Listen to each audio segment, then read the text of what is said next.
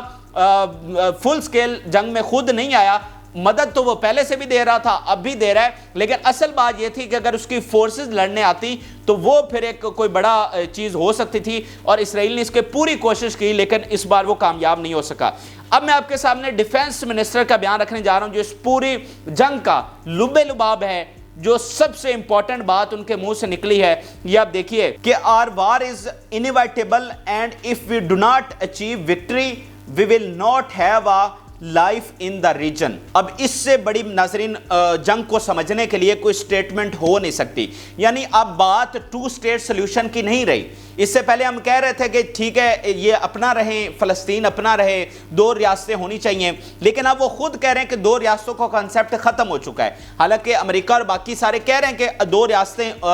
جو ہے اس کا فائنل سولوشن 2 ریاستیں ہی ہیں، لیکن جنگ جس حد تک آگے جا چکی ہے اس کا ڈیفنس منسٹر یہ کہہ رہا ہے کہ اب 2 اسٹیٹ سولوشن بالکل اب ختم ہو چکا ہے۔ اب یہ ہے کہ ہمیں ہر صورت میں اپنی بقا کے لیے، اپنے سروائیول کے لیے جنگ جیتنی ہے، اور اگر ہم جنگ یہ ہار گئے تو پھر اس پورے ریجن میں ہمارا سروائیول نہیں ہوگا۔ جیسے ہزاروں سال پہلے ان کو یہ یہاں سے چھوڑ کر جانا پڑا تھا، آج دوبارہ پھر وہ گھڑی آ گئی ہے کہ ان کو اس سرزمین سے دوبارہ سے نکالا جائے گا۔ یہ اس ریجن میں رہ ہی نہیں سکتے یہ جنگ ہارنے کے بعد۔ اس کی وجہ میں آپ کو پہلے بھی بتا چکا ہوں کہ فرق کیا کریٹ کیا اس جنگ نے، جو پہلی جنگوں میں نہیں ہو سکا، وہ ہے بیلنس آف پاور کا بگڑنا۔ مثال کے طور پر پہلے اسرائیل اتنا سو کارڈ طاقتور تھا، اس کے سامنے جو پاور تھی فلسطینیوں کی وہ یہاں پر تھی۔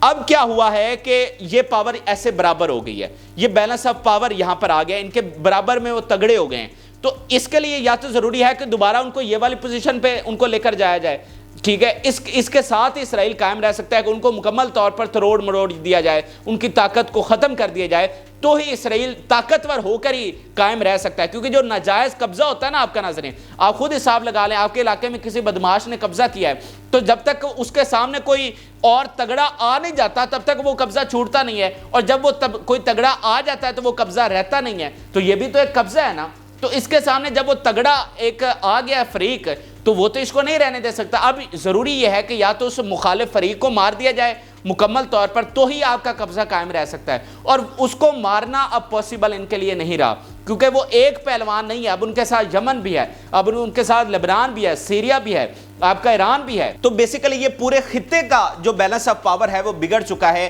اسی لیے وہ کہہ رہے ہیں کہ ہمیں ہر صورت میں جنگ جیتنی ہے تو ہی ہم قائم رہ سکتے ہیں۔ جتنے یہ طاقتور ہو چکے ہیں، ہم جنگ ہار کر ایسا نہیں ہوگا کہ وہ اسی طرح غزہ میں بیٹھے رہیں گے، ٹھیک ہے، اور ہم اپنے اسرائیل میں بیٹھے رہیں گے، ایسا اب ہونے والا نہیں ہے۔ اب یا وہ رہیں گے یا پھر ہم رہیں گے، یہ اس جنگ کا اس وقت فائنل نتیجہ ہے۔ اسی لیے اسرائیل پورا زور لگا رہا ہے، ہر ریسورسز استعمال کیے جا رہے ہیں، بلینز آف ڈالرز اس جنگ میں جھونک دیے گئے ہیں، اور جو اکانومی ان کی تباہ ہو رہی ہے وہ اس کی بھی فکر نہیں کر رہے، ان کو اصل فکر اس جنگ کے ہارنے کی ہے، وگرنہ جتنا کام یمن نے کر ڈالا تھا ان پر پریشر ضرور ہے، اور اسی لیے میں آپ کو کہہ رہا ہوں کہ 10 دن سے زیادہ یہ اس کو نہیں پرولونگ کر سکتے،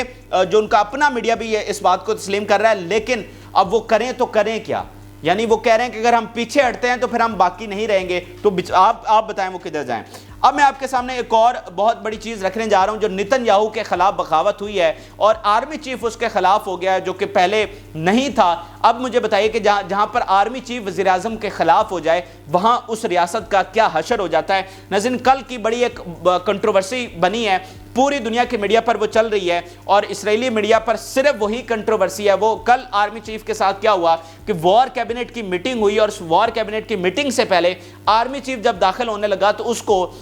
اس کا جو ایک گارڈ تھا اس نے تلاشی لی۔ تلاشی کس لیے لی؟ کہ تمہارے پاس کوئی ریکارڈنگ ڈیوائس ہوگی۔ تو وہ آرمی چیف اس نے کہا کہ مطلب یہ کیا بلشٹ ہے، یہ تم کیا کر رہے ہو؟ تو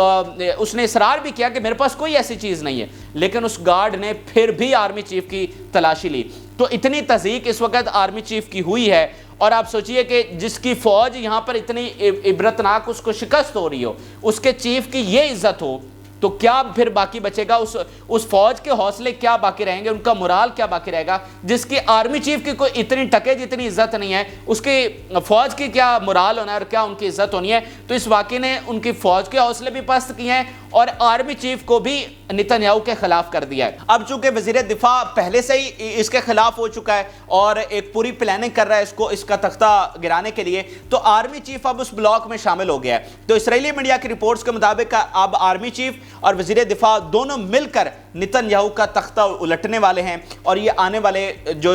2-3 دن ہیں ان میں یہ کام ہو سکتا ہے، کیونکہ پوری جو وار کیبنٹ ہے وہ یہ سمجھتی ہے کہ نتن یاہو کی وجہ سے ہم یہ جنگ ہار رہے ہیں، اس کی پالیسیز کی وجہ سے ہم یہاں تک پہنچے ہیں۔ کیونکہ وزیر دفاع جو ہیں وہ اس جنگ چھیڑنے کے قائل نہیں تھے، وہ کہتا تھا کہ ہمیں فل فور جنگ نہیں چھیڑنی چاہیے، ہمیں ویٹ کرنا چاہیے، ٹھیک ہے۔ لیکن نتن یاہو نے اپنے پولیٹیکل سروائیول کے لیے جنگ چھیڑی اور آج اس کے ہزاروں فوجی ہلاک ہوئے ہیں اور باقی نقصان آپ کو بتا چکا ہوں۔ اسی لیے وہ پہلے دن سے اس کے خلاف تھے، اور اب وہ جو دوسرا بلاک ہے وہ تگڑا ہوتا جا رہا ہے اور نتن یاہو کے خلاف جو عدم اعتماد ہے وہ اس وقت پیک پر پہنچ چکا ہے۔ اس کے ساتھ ساتھ ایک اور چیز ہوئی ہے، جو فیملیز ہیں جن کے پریزنرز کی جو ابھی تک فلسطین کے پاس ہے، انہوں نے فائنل لیٹر لکھا ہے، آخری خط لکھا ہے کہ اگر تم آزاد کروا رہے ہو یا نہیں کروا رہے ہو، سیز فائر کر رہے ہو یا نہیں کر رہے ہو، اگر تم نہیں کر رہے تو اس کو ریاست کے ساتھ غداری سمجھا جائے گا اور ہم عوام کو فائنل کال دینے والے ہیں۔ عوام ان کے پیچھے لاکھوں کے تعداد میں کھڑی ہے اور انہوں نے لاکھوں کے عوام نے اس کے گھر کا گھراؤ بھی کیا، تو اس نے کہا کہ ہم فائنل کال دینے والے ہیں اینڈ دین ہم پیچھے نہیں ہٹیں گے۔ کل اس کی پرسوں میٹنگ بھی ہوئی تھی فیملیز کے ساتھ، جس میں اس نے کہا کہ میں پرزنرز کو واپس نہیں لا سکتا، تو اس کے بعد انہوں نے اس پر حملہ بھی کرنے کی کوشش کی اور بڑا وہاں پر ماحول جو ہے وہ خراب ہو گیا۔ تو اب انہوں نے ایک فائنل لیٹر لکھا ہے، تو آپ سوچئے خود انسٹیبلٹی آپ دیکھیے، عوام بھی کھڑے ہو گئے، اس کا وزیر دفاع آرمی چیف بھی کھڑا ہو گیا، تو اندر سے بھی یہ ڈیسٹیبلائز ہو رہا ہے اسرائیل، اور وزیر دفاع کہہ رہا ہے کہ ہم اب ہارے تو پھر ہم گئے، ٹھیک ہے، اور اس کے جیتنے کی پوزیشن کہیں سے لگ ہی نہیں رہی۔ اب آخر میں آپ کو امریکہ کے حوالے سے اپڈیٹ کرتے ہیں کہ جو امریکہ نے ڈیڈ لائن دی ہے، سب سے بڑی خبر یہ امریکہ سے سامنے آئی ہے کہ امریکہ نے آلموسٹ 20-25 دنوں کی ڈیڈ لائن دے دی ہے، یعنی اس سال کے اینڈ ہونے تک، جنوری شروع ہونے سے پہلے انہوں نے ڈیڈ لائن دی ہے کہ یہ آپریشن ختم ہونا چاہیے، اس سے آگے ہم برداشت نہیں کر سکتے۔ یہ نہیں میں کہہ رہا کہ ان کو فلسطین سے حمایت ہو گئی ہے، کہ ہیومن رائٹس کی فکر ہو رہی ہے، وہ میں نہیں کہہ رہا، وہ جو ان پر پریشر بلڈ اپ ہو رہا ہے، جو عالمی پریشر ہے، جو ان کی اپنی پبلک کا پریشر ہے، جو ان کی میڈیا کا پریشر ہے، یعنی ان کا میڈیا، جیسے واشنگٹن پوسٹ کا بیان میں نے آپ کے سامنے رکھا، وہ کہہ رہا ہے کہ یہ جیت ہی نہیں سکتا، یہ دونوں جنگ ہارے گا۔ جو پبلک کا پریشر ہے وہ بڑھ رہا ہے، میڈیا کا پریشر بڑھ رہا ہے، پولیٹیشنز کا پریشر بڑھ رہا ہے، تو بائیڈن ایڈمنسٹریشن نے کہا ہے کہ ہم اس کو پرولونگ نہیں کر سکتے، ہم یہ پریشر نہیں جھیل سکتے، اور 2024 سے جو کیمپین پریزیڈنسی کی شروع ہونے والی الیکشنز ہونے والے ہیں، تو بائیڈن تو اس الیکشن میں جا ہی نہیں سکتا، وہ تو عوام میں سپیچ کرنے کے قابل نہیں رہا، اس نے الیکشن کس طرح سے لڑنا ہے۔ تو فائنل ایک ڈیڈ لائن دے دی گئی ہے، اس کے بعد بائیڈن ایڈمنسٹریشن نے کہا کہ ہم پرولونگ نہیں کر سکتے تمہاری حمایت، اسی لیے 20 دنوں کے اندر اس آپریشن کو ختم کیا جائے، اس جنگ کو جو ہے وہ منطقی انجام تک پہنچایا جائے۔ اب آپ دیکھیں کہ اسرائیل کس طرح سے پھنسا ہے۔ پیچھے میں نے آپ کو بتا دیا، نتن یاہو کے خلاف بغاوت، اس کے خلاف پریشر، وہ نہ کوئی فیصلہ کر پا رہے ہیں، آگے جو ناکامی ہو رہی ہے وہ ساری ایک چیزیں پر ہیں، اوپر سے امریکہ نے کہہ دیا کہ دن ہی 20 ہیں، اور 20 دن سے مراد اب یہ سمجھیے کہ میکرون جیسے کہہ چکے ہیں کہ اگر مزاحمتی تحریک کو ہرانا ہے تو کم سے کم 10 سال تمہیں چاہیے، ٹھیک ہے، یعنی ایک ایسا ٹاسک ہے جس کے لیے آپ کو 10 سال چاہیے، اور امریکہ کہہ رہا ہے کہ 20 دنوں میں ختم کرو، اور ڈیفینس منسٹر کہہ رہا ہے کہ اگر ہم ہار گئے، اگر ہم ان کو ختم کیے بغیر واپس آ گئے تو پھر ہم بھی نہیں رہ سکتے، ہمارا وجود بھی ختم ہو جائے گا۔ تو اب مجھے بتائیے کہ امریکہ اس کے اسرائیل کے ساتھ ہو کیا رہی ہے؟ 75 سالوں میں ناظرین اس ظالم ترین ریاست نے، دنیا کی سب سے گھٹیا یہ ریاست ثابت ہوئی ہے، جس طرح سے اس نے بچوں اور عورتوں کے ساتھ کیا ہے، اور جس طرح کی بمباری یہ اس وقت بھی کر رہے ہیں، لیکن ہر ظالم کے حساب کا دن آتا ہے، اور اب ان کے حساب کا دن آ چکا ہے، اور کمزور دکھنے والے، بالکل نہتے فلسطینیوں نے، کمزور دکھنے والوں نے ان کو سبق سکھایا ہے۔ جیسے فائنینشل ٹائم نے رپورٹ کیا کہ یہ آپ دیکھیے کہ اتنی وہاں پر بمباری ہوئی ہے، اتنی ڈسٹرکشن ہوئی ہے کہ ایسا لگ رہا ہے جیسے ورلڈ وار 2 میں جس طرح سے شہر کے شہر تباہ ہوئے تھے، ایسی ڈسٹرکشن انہوں نے غزہ میں کی ہے۔ غزہ کے مکان اب ویسے دیکھتے ہیں کہ جیسے یہاں پر عالمی جنگ چھڑی ہو، ٹھیک ہے، تو جیسے وہ